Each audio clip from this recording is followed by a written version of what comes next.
The chow line stretched across the yard, boots grinding into the sun-baked dirt of Camp Hawthorne. The heat made tempers short and jokes cut sharper than usual.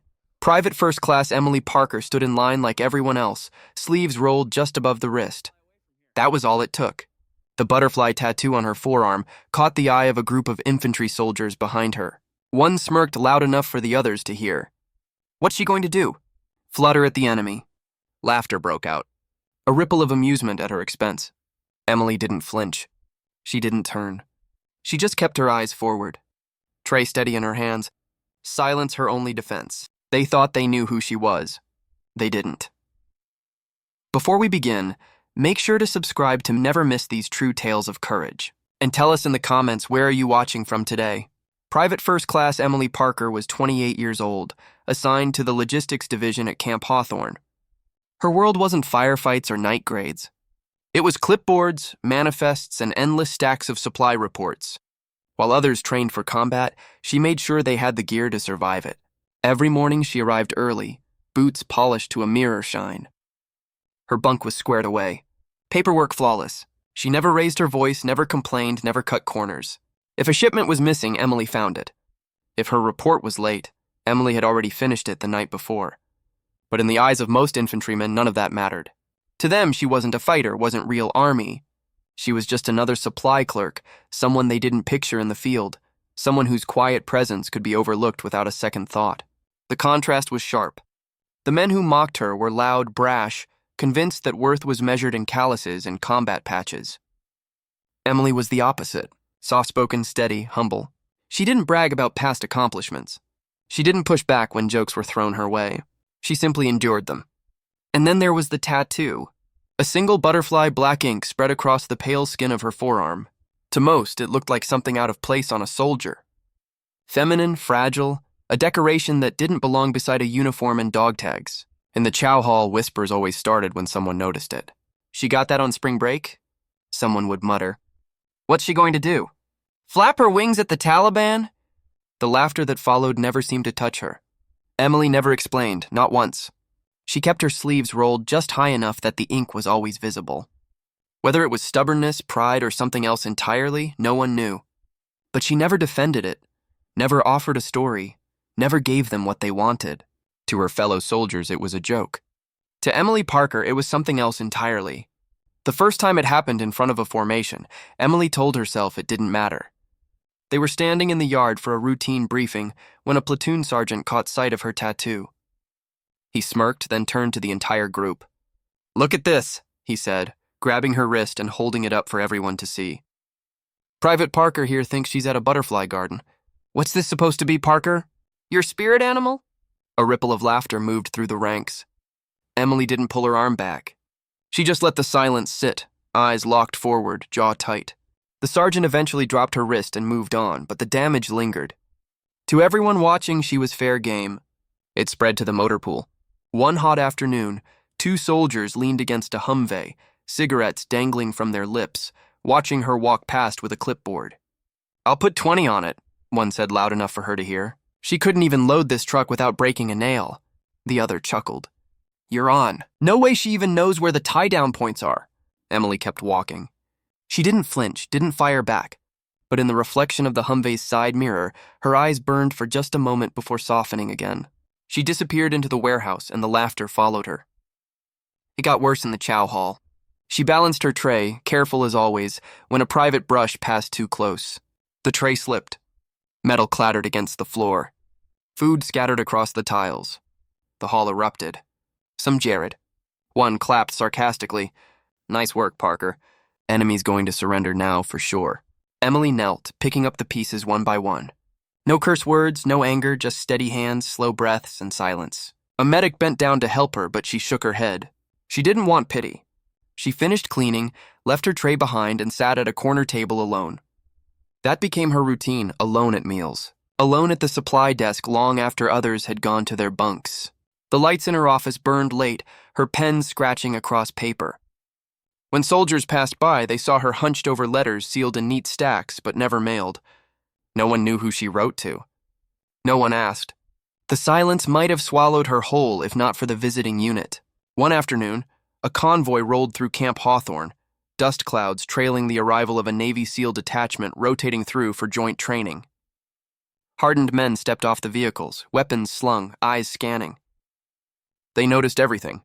And when they noticed Emily Parker being mocked at the edge of the yard, when they saw the way laughter followed her like a shadow, they didn't laugh. They just watched, studied. Something about her, something about that ink on her forearm caught their attention. They didn't say a word. Not yet. But from that moment on, Emily wasn't just invisible. She was being observed. The days blurred into one another at Camp Hawthorne. For most, it was routine. For Emily Parker, it was a test of endurance, not of combat, but of silence. Yet every now and then, cracks in the image she presented would show. Little things, subtle but impossible to ignore if someone paid close attention. The first clue appeared one evening when a private walked past the women's barracks. Emily's locker door was open, a single photo taped inside. At first glance, it looked ordinary. A group of soldiers standing shoulder to shoulder in the desert, but the faces were blurred either by dust or deliberate smudging. Only one detail stood out. A patch on a sleeve half covered but distinct to anyone who knew special operations. The private lingered, squinting. But before he could study it further, Emily closed the locker with quiet finality. The second clue lay in her tattoo itself. Under the harsh floodlights of the motor pool, the butterfly ink revealed more than wings. Thin lines cut through the design, barely visible, weaving numbers into the pattern. Coordinates, unit digits, something precise, hidden in plain sight. The soldiers who laughed at her never noticed, but a visiting SEAL leaning against a Humvee caught it one night. His gaze lingered. His expression changed. He didn't say a word, but when Emily noticed his eyes on her arm, she tugged her sleeve down without a sound. The third came in the warehouse. A shipment arrived late, crates of weapons fresh off the line. Armorers gathered around, prying lids open, cataloging serials. Emily, clipboard in hand, stepped forward. She rattled off the model, weight, and spec of each rifle before the men even finished unsealing the cases. "Parker," one of them said, staring. "How the hell do you know that?" She just shrugged. "It's on the manifest," she replied, though they all knew the paperwork hadn't even been touched yet. These were not accidents. They were fragments of a life Emily never talked about, buried beneath the surface. The men who mocked her saw only silence and a butterfly. The ones who looked closer saw shadows of something else, something far more dangerous. The inspection came without warning. Late one afternoon, word spread that a lieutenant was making surprise rounds through the motor pool. Soldiers scrambled to make order out of chaos, tightening straps, wiping grease, lining gear in perfect rows. Emily Parker stood quietly at her desk, clipboard at the ready. The lieutenant's gaze swept the room. His eyes landed on her. "You," he said, pointing. "Private Parker, step forward." The room stilled.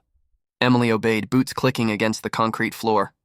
The lieutenant picked up an M4 carbine from a nearby rack and held it out. "Your logistics, right? Paperwork, supplies. Let's see what you really know." A murmur rippled through the soldiers. This wasn't a fair test. Everyone knew Parker wasn't combat arms, but Emily didn't hesitate. She accepted the weapon with steady hands. "Disassemble it," the lieutenant ordered.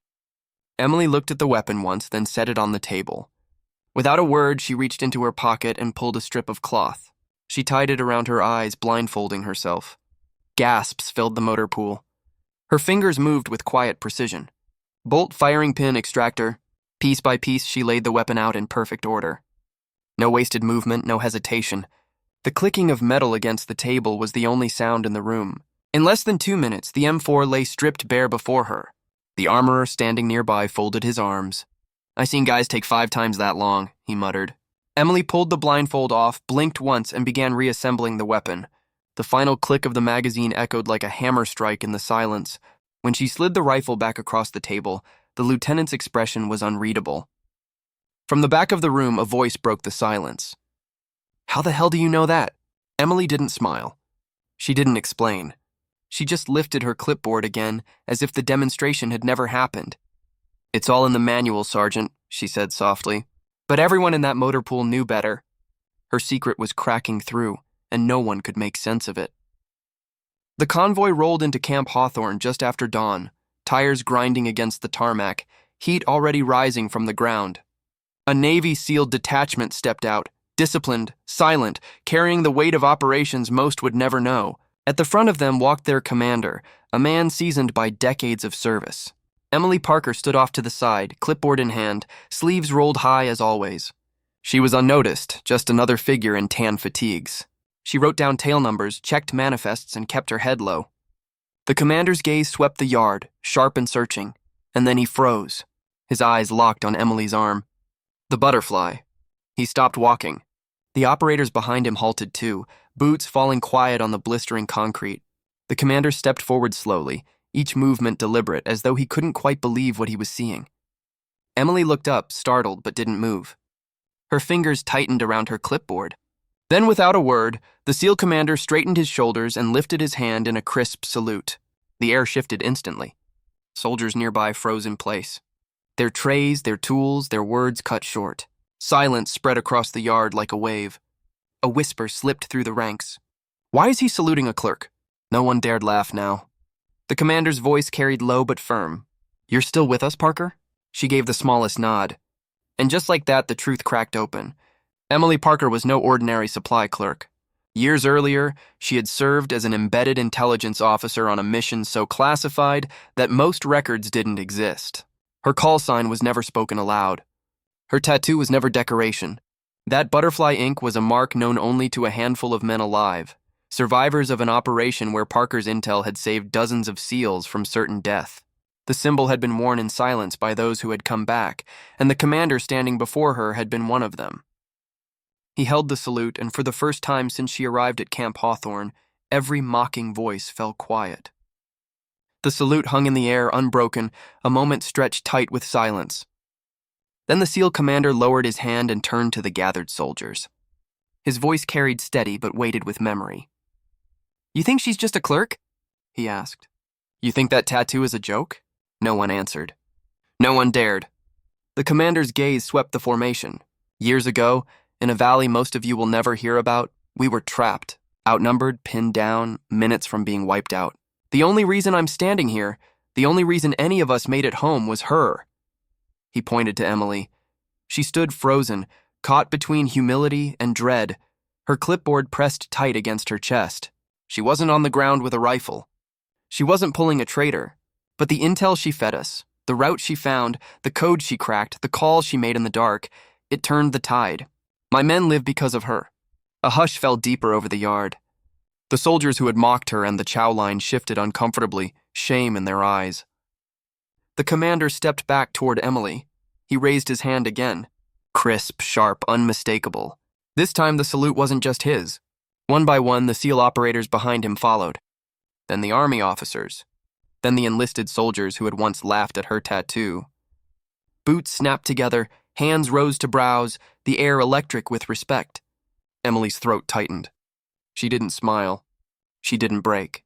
She returned the salute with a quiet steadiness that shook them all the more. For a heartbeat, hardened warriors saluted the woman they had dismissed. The butterfly ink that had been a target of mockery was now a banner of sacrifice and survival. It was the kind of moment that no one on that base would ever forget. When the salute ended, the yard stayed silent. No one spoke. No one moved. As if breaking the moment would be a kind of disrespect, the SEAL commander lowered his hand. His voice softened. "You've earned more than silence, Parker. They should know who stands among them." Emily shook her head gently. Her words were barely above a whisper. "I'm just doing my job, sir." And that was the end of it. No grand speech. No demand for recognition, just the same quiet discipline she had always shown. From that day forward, no one mocked her. No one joked about the butterfly ink on her arm. The men who had laughed now stood a little straighter when she walked past, their voices quieter, their eyes respectful. In time, stories spread. Whispers of what she had done. Fragments of truth carried from one soldier to another. She never confirmed them, never corrected them. She didn't need to. Emily Parker became a quiet legend at Camp Hawthorne. Not because she sought it, but because respect had finally found her. Moral, true strength isn't loud. Sometimes the quietest warrior carries the deepest scars and the highest honors. If this story moved you, don't forget to show your support. If you enjoyed this story, please subscribe for more military and veteran stories. We bring you true tales of courage, sacrifice, and honor. Stories that remind us of the quiet strength carried by those who serve. Until next time, stay safe, stay strong, and never forget the heroes among us.